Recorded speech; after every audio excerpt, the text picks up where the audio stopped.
Pag-ibig tindugan ka rin. Hallelujah. Praise God. Before the word of God, I would like to tell you, every one of us, we serve God as we are nothing. Hallelujah. What is praise the Lord? Palitan ako, we serve God as we are nothing.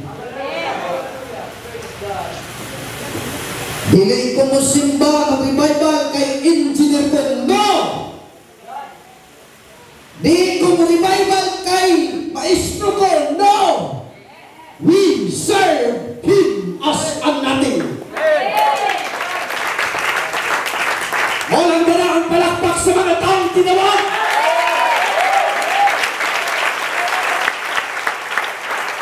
Hallelujah! Kani ato nag-igsunan. Gitawag ka sa Ginoong walang-wala. But you are here. Tungod kay di ka gustong pakaulawan sa Diyos. Nakakatumi. Anong panalangin lang ka? And we still, in our attitude, we serve Him as a nothing. E di ka mo revival kung dalmo ni mo ang imong profesyon din. Dili ka kadawat sa Holy Ghost kung dingnon ni mo mabayo kang magwawali. Isigil ka, ikapit ka sa Ginoon. No, we are here as a nothing. Nanginaot ko, before ta mo basa sa Word of God, hallelujah, ang imong kasing-kasing walay sulod. Ang imong una-una walay sulod mag-igsunan. Hallelujah, from that we are called by God from nothing to do something mag-igsunan. And thanks the Lord for that igsunan ko. Hallelujah, tungod kay ang Ginoo na sayon sa atong kinabuhi o niyatan nining kahaponon karon aron magdahig ta magsimba aron punon ta sa atong Ginoo. Shall we stand together? Hallelujah. Praise God. Hallelujah. Praise God. In the book of Acts, chapter 1, verse 8. Hello, son. Hello, hello. Praise God. Verse 8. This is common verse. But ye shall receive power. After that, the Holy Ghost is come upon to you, and ye shall be witnesses unto me both in Jerusalem and Judea and Samaria and unto the uttermost part of earth. Before ta magadto sa pulong sa Ginoo, ato sang simbahon ang atong buhi nga Diyos. Come on, somebody. Come on, everybody. We are Pentecostal. We receive the gift of the Holy Ghost. Jesus is here. Jesus be with us. Mutahin ta nga tunay kinabuhi.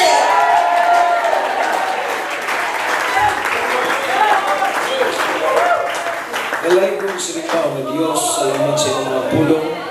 Na kami o Diyos, managpakadawat sa gahom sa diyan kunsaran kami sa Espiritu Santo. Imuagi ng Diyos, ning takna kaming tanan mapuno, pinaagi ni maong gahom. Dalay ko ikaw sa iyong paggamit, pagdiog pastorayan. Dihugi usabang amoy tulong o kasing-kasing, aron madinawaton sa iyong mga pulong. Dalay ko ikaw, pinagi sa iyong ngalan, among ibalik at itong gimaya, sa ngalan ni Jesus. In Jesus' name, Amen. Come on, clap your hands for the Lord. Hallelujah. You may be seated, and God bless mag-igsunan.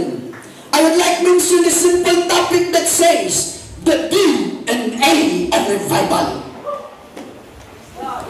Sino? Ang bot pasabot kitang tanan. Dili tani ani diri tungod lang sa pagkanta. Wa tabi ani diri tungod lang sa pulong sa Ginoo. Ay, kung di ani ta tungod lang sa pulong sa Ginoo, pwede ta natang manguli karon. Pero nganong ni ani ta dinhi kay gusto ta makadawat pag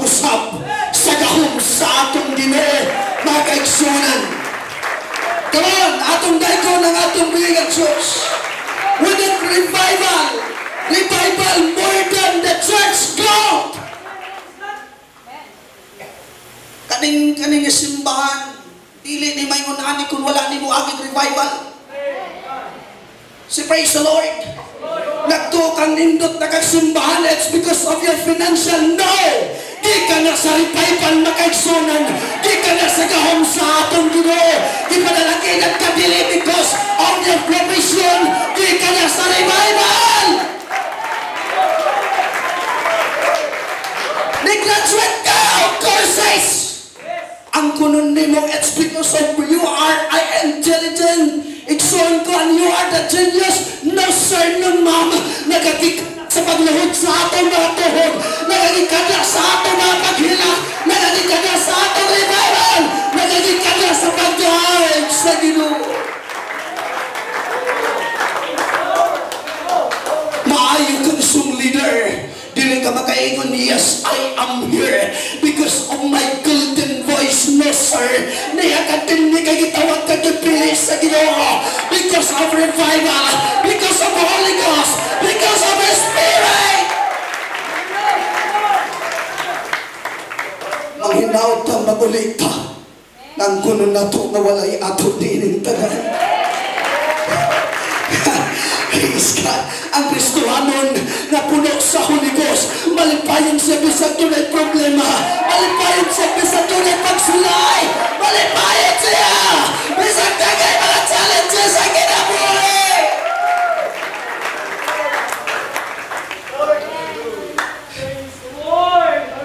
Bisag unsang klase nga litag sa kaaway, dili ka mahadlok nini tungod kay kinalan nimo ang gahom sa atong Ginoo. Napuspos ka sa banal na Espiritu.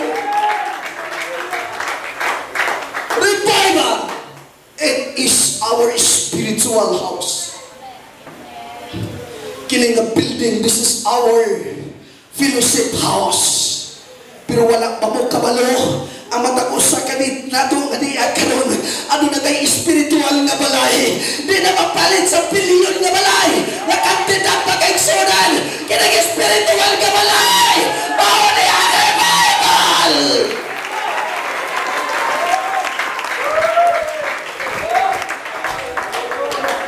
Basta kumpiyansado ka sa nindot ni mo nga higdaanan, wow.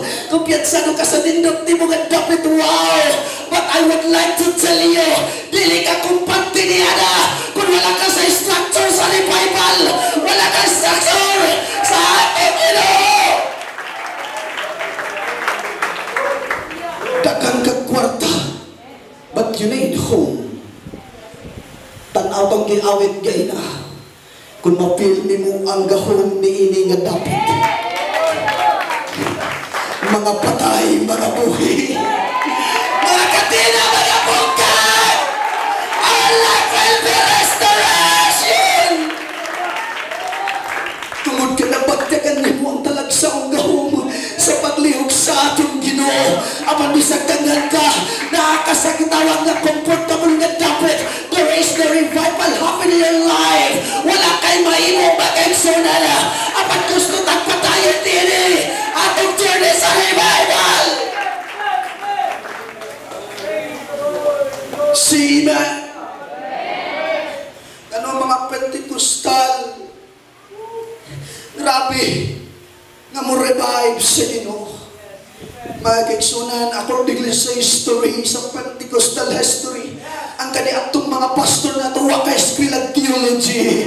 Wa sila kay eskwela Hebrew and Greek. Apan bisan magbasa lamang sila sa Acts 2:13, there is something happening in the fellowship and the service na kaigsunan. It's because of revival.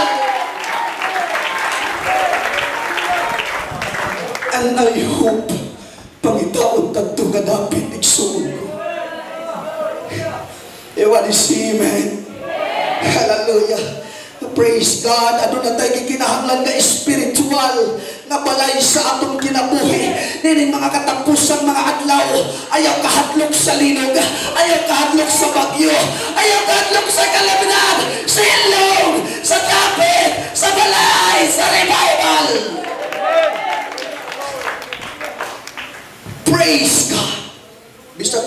dato nagkinahanglan og balay. Bagon sa manang imong kagwartahan ug wa kay balay. Si amen. Bisag kun sa kakapobre nanginahanglan kag balay. Ngano, kung sa panahon nga ting-ulan, di ka maulanan. Sa panahon nga ting-init, di ka mainitan. Nga naman, dunay proteksyon igsuon ko. Sa atong panahon karon ipanalangin na ang United Pentecostal Church, pero sinumdumi wala dito ang atong security, wala dito ang atong dapit magaigsunan.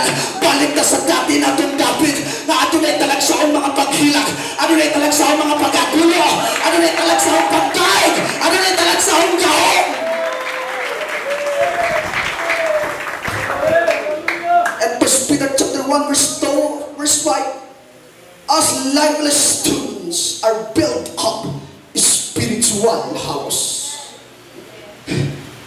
Asa nagagikan ng spiritual house? Gikan sa buhi nga bato. Kinsa kining buhi nga bato? Mao ang atong Ginoong Jesucristo. Meaning kung doon na sa dapit si mong balahay ng mga revival, adunay dakong security magaigsunan, adunay dakong kasiguraduhan.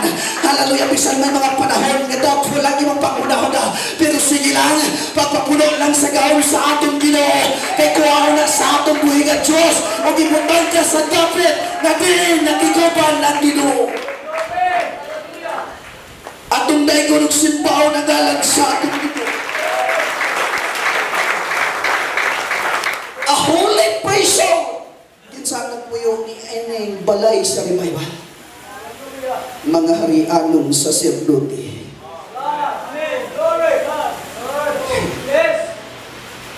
Are you with me?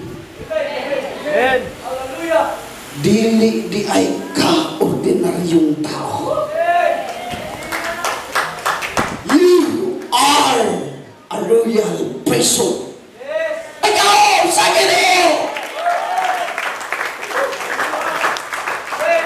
Ayaw pagawas nato, di nato isipon na tinutang tao, isipon nato ng mga lapawta na riyanan na gipili, gitawag sa Diyos. Psalms chapter 107 verse 1, except the Lord build the house, the labor in vain that built it.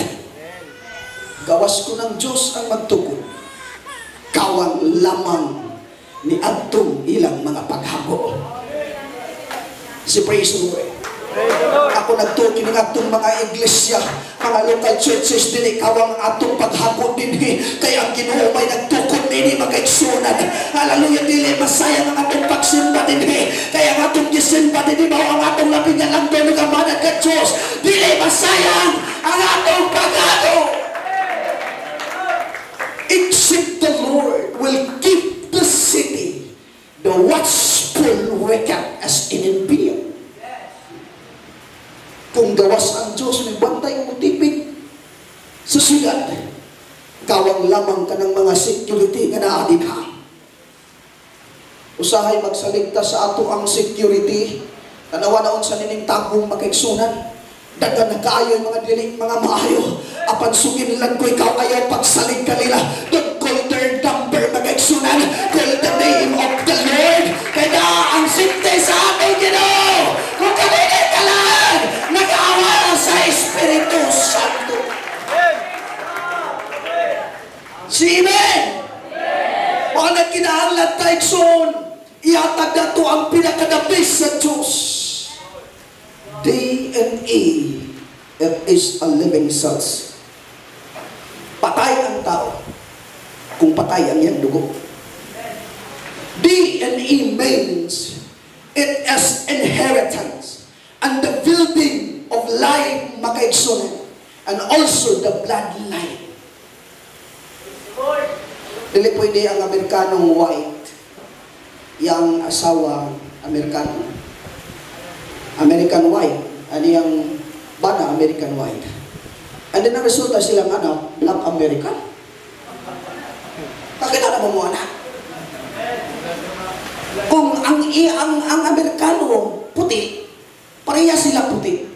Di ang ilang anak, murag uling, adi na pwede makiksunan. Mugawas yun ang bloodline, anak. Ayan DNA. Mutugaan ba yan sa tinuod ang DNA? Muna ka ng mangrip, makiksunan. Di na kahit yas, mutugaan ang DNA ni anak. Ano na yun sa kagwapa? Nga namin yung makiksunan tungod kay Ritok eh. Natingala ang yang bana. Nga ang resulta sa ilang anak, perfect pa kita. Malimbungan niya kung magparituki ka. Pero ang DNA, dili ka pwedeng malimbungan. Si Amen. Manginaot kung dili ni mga Baptist kining akong giwalihan.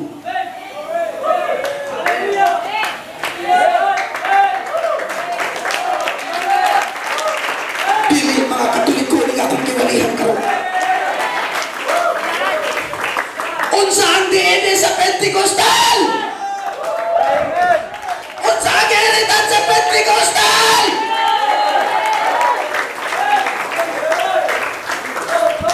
Ang inheritance sa Pentecostal, di lang siya may ng puon, di lang siya himasting, di lang milagro makaigsunan. Apan ang inheritance sa Pentecostal, the DNA of the Lord Jesus Christ, nakalatay sa iyong kaugatan.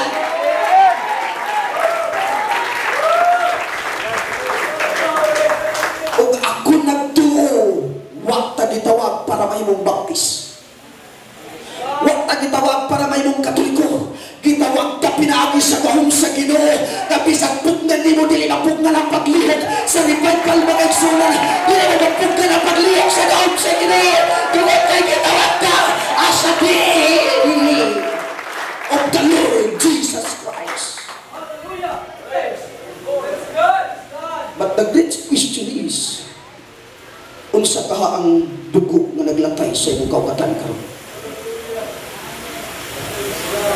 Si Amen.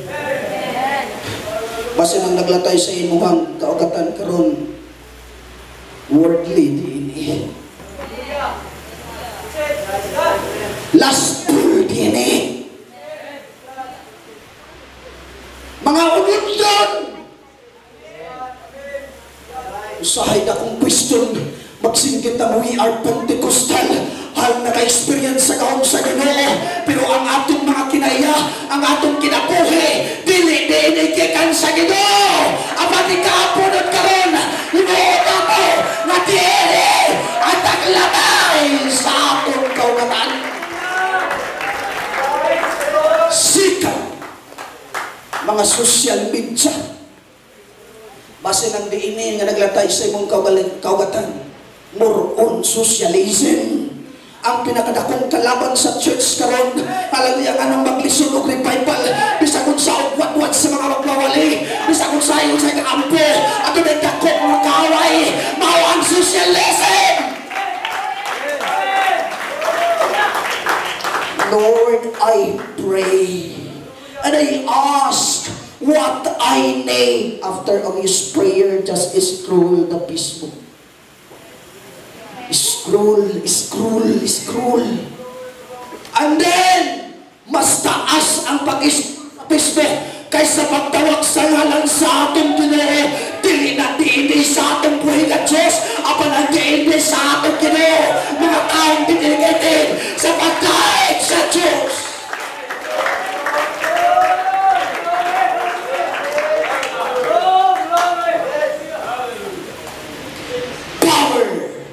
According sa Greek word, itawag na dunamis. Dunamis. Unsa ang letter nga naanin ha? D-N-A. Unsa ang DNA? This is the blood. Kinsa ang unang nag-offer sa iyang blood? Ang atong Ginoong Jesucristo. Paminaw mo pagmayo, before ko magtapos makiksunan. Manginaot ko ang naglatay sa atong pag-alagad. Mawang dugo sa atong Ginoong Jesucristo. Anong liya ka karon? Gipatakan ka sa dugo sa atong Ginoo. Ginapatakan ka. Bisan unsa nimo kadautan, pero sa panahon gipatakan ka sa dugo sa atong Ginoo. Ginoo, nabago ka. Bisa kung saan mo kaway lami at kinabuhi, sa kang gisugtag patak sa Ginoo, agay mo kinabuhi sa iya ko, nabago ka, mga kaigsoon. Hindi ko magtapos. According sa science, pag naagani ang ring of fire, ilhanan niya nagatubo ang daghang mga bulkan. Si Amen. Kung dili gani ulihok ang ring of fire sa atong mga churches, walay mga church nga mga matubo o matugod makaigsunan. Pero manginawag ko para daghang mga churches matukod, nining atong David, hallelujah, atong palihukon ang ring of fire. Kung sa maning ring of fire, naoni ang Holy Ghost, nagihatag sa Ginoo. O mamamakasang malayas. Maulang ba na ang tunay ring of fire? Maulang ba na ang tunay tuko sa atong Ginoo? We will offer ourselves. Maglihok na rin ng ring of fire. Magbuto ang bulkan. Dagan ang damage. Pag magbuto ang revival kanunay sa church, ada kay damage sa mga teritoryo sa kaaway, mga obstacles sa kaaway, mga hindrances sa kaaway.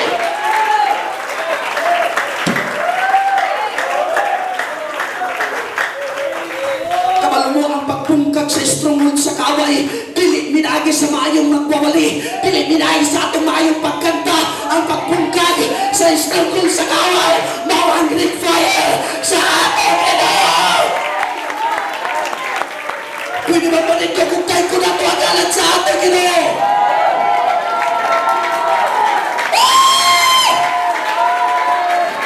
Napili kong pari sa ibang kasing-kasing! Pagdaan rin fire sa ibang kasing-kasing, bisa kung saan ibang kadautan, bisa kung saan ibang kadilimang tito, sundukod sa